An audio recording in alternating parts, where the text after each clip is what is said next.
Pakistan youth پیس movement Pakistan کے مرکزی chairman ارباب ناصر حیدر قاسی کی خصوصی ہدایت پر سانحہ 9 مئی کے حوالے سے پاکستان یوتھ پیس موومنٹ پاکستان کراچی ڈویژن کے عہدیداران اور ممبران کی جانب سے افواج پاکستان سے یکجہتی کے لیے ریلی کا انعقاد کیا گیا۔ اس حوالے سے مزید تفصیلات جانتے ہیں کراچی سے ہمارے نمائندے جاوید محمود ارائیں سے۔ جی بالکل، پاکستان یوتھ پیس موومنٹ پاکستان کے مرکزی چیئرمین ارباب ناصر حیدر قاسی کی خصوصی ہدایت پر سانحہ 9 مئی کے حوالے سے پاکستان یوتھ پیس موومنٹ پاکستان کراچی ڈویژن کے عہدیداران و ممبران کی جانب سے افواج پاکستان سے یکجہتی کے لیے ریلی کا انعقاد کیا گیا۔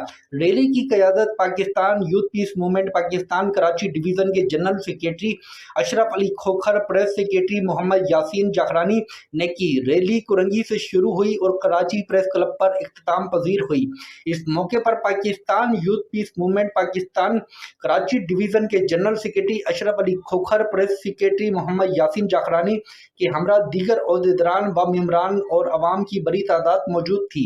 کراچی پریس کلب کے باہر پاکستان یوتھ پیس موومنٹ پاکستان کے عہدیداران کی جانب سے شرکاء سے خطاب کرتے ہوئے کہنا تھا کہ سانحہ 9 مئی عوام بھول نہیں سکتی، کیونکہ اس دن ہمارے شہیدوں کی بے حرمتی کی گئی اور ان کی یادداشتوں پر حملہ کیا گیا، اور ہم پاکستانی عوام اپنی افواج پاکستان کے ساتھ کھڑے ہیں، کھڑے تھے اور کھڑے رہیں گے اور ہمیشہ کے ساتھ شانہ بشانہ ان کا ساتھ دیں گے۔ سانحہ 9 مئی کے دہشت گردوں کو کبھی معاف نہیں کیا جائے گا۔